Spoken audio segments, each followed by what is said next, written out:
So another month goes by, and as per tradition, we have a brand new Terraria state of the game. We've got some brand new 1.4.5 spoilers, plus some extras I found along the way. So as always, let's jump into it. Starting off then with what Relogic had to say. Spring is finally here, and with it, warmer weather, green plants, and colourful flowers.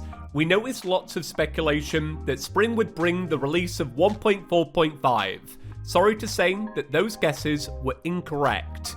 The team still has quite a few things that we want to get to, and you never know what else might come up. Terraria development has always been sort of organic in that way. Rest assured that we share your desire to get this out just as soon as possible, but we've always stuck to the mantra that we'll only put out an update when we feel it is fully complete and ready. So hang with us just a bit longer.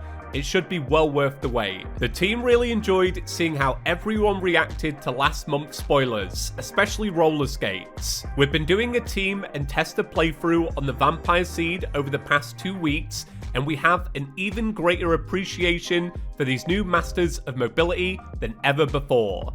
Once you skate your way through the wall of flesh fight, you may never go back. As always, these playthroughs generate a ton of notes and balance and new ideas, as well as highlighting some nasty bugs that we can fix along the way. You know, things like, oh, with this new item stacking feature, you can accidentally reforge multiple items at once. We better fix that before the Goblin Tinkerer gets so rich he retires. We can think of no better way to spend nearly 9,000 platinum. Don't worry, we fixed this already. So yeah, as revealed in this image, you can now stack weapons all the way up to 9,999. Presumably, of course, they have to have the same reforge, otherwise that would get really messy really quick. But this should hopefully turn into one of those really nice quality of life features. They went on to say, our vampire playthrough ended as it should, with each of us cooking in the sun except Red, who may or may not be a daywalker. Now you may be able to spot my name in this, so we'll come back to this later in the video. They went on to say, that being said, how about a little spoiler for everyone? The latest in many conveniences coming your way in 1.4.5. And as you can see, conveyor belts have unlocked the Y-axis. Yeah, that's right, conveyor belts now move items upwards. Also, sometimes they hide an extra spoiler in the banner for the state of the game, and this time around it looks like this new particle or projectile that's on the ground, and to me it looks like the back of a playing card. Moving on then to the console and mobile section, Relogic wrote, more 1.5 work and a smattering of crossplay work in parallel has been the name of the game in April. Our testing lead had the chance to participate in the latest Relogic playthrough, which has provided some invaluable insights and dialogue between the teams that will surely pay dividends for Terraria 1.4.5. In the meantime, we're happy to share that a fan favourite from back in the day will be making its triumphant return.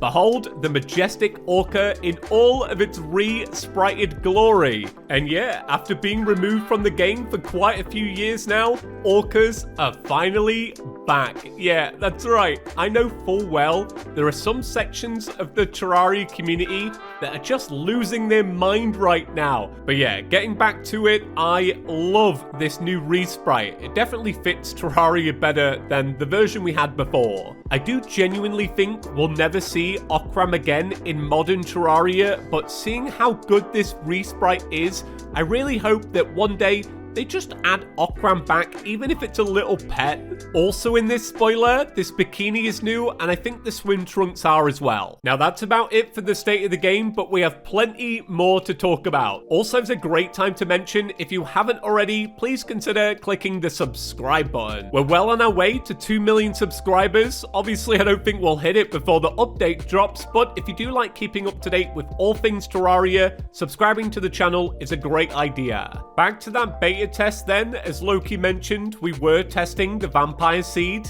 And just like last time, I should clarify that I don't work at Relogic. I'm not a beta tester or a tester in any capacity. Ren and Senex were just kind enough to invite me along to enjoy some of the madness that happens during these. And just like last time, it was a ton of fun, and I'm so grateful to be invited.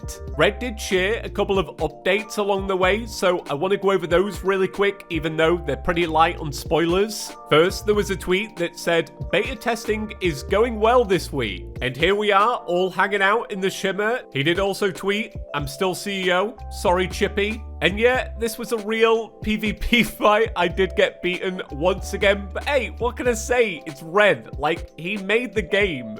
A few days later, Red put up a status that said, current playthrough is going great. We made it to hard mode. Testing out a new multiplayer mechanic that I'm pretty excited to show off later. Later on, Red wrote, Queen Slime and mech bosses are down. We'll be back at it Monday and hopefully finished and back to work next week. Been a great playthrough so far, but the notes are really starting to add up. And then finally, he put up a status that said, after an awesome run, we have defeated Moonlord. Thanks everyone for showing up, now we get back to work. But did also tweet, what else do you do after beating Moonlord on the Vampire Seed?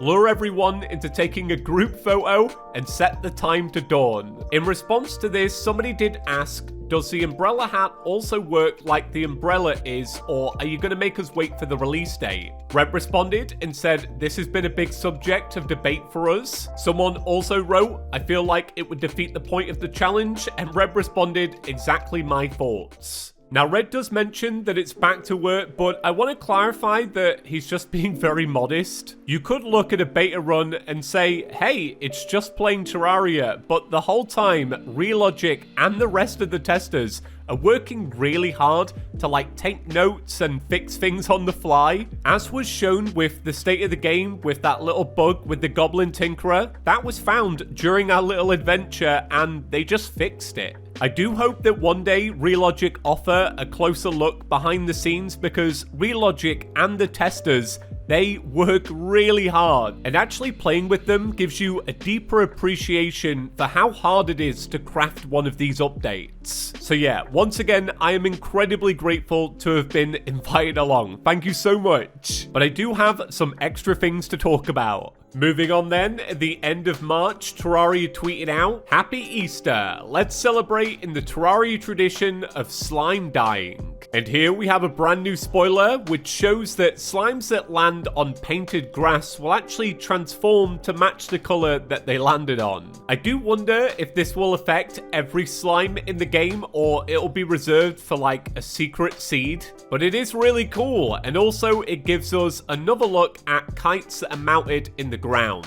Earlier in the month, Red put up a status on the Terraria forums that says, move aside, Banjo-Kazooie, and this actually gives us another look at the bat transformation, which was already confirmed, but this does show us how the Finch staff interacts with that transformation, and it looks great. On the Terraria forums, somebody asked, could we get a buff to the Paladin Shield effect range? The current range, 50 tiles, doesn't quite go to the edge of the screen, and it's hard to even keep a single player within that area, especially during events and boss fights.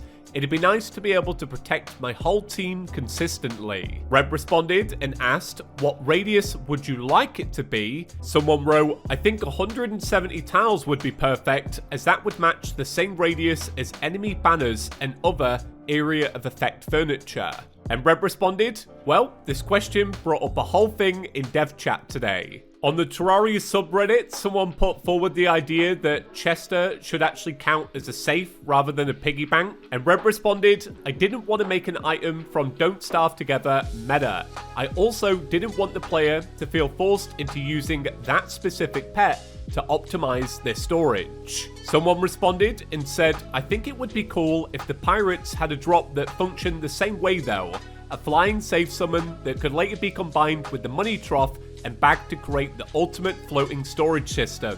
Red responded and said it would be a lot of storage items for the player to juggle, but a safe summon could be nice. the Pirate Invasion wouldn't be a bad place for it either. And then finally, Terraria.shop dropped a brand new design last night, and also one last month as well. And if you want to pick one up or anything on the site, you can use code Chippy to save 15% on your order. That's an affiliate code, so by using it, you support the channel, but also you directly support Relogic as well. And that's it for this month. I'll see you in the next one. Thanks for watching. Peace.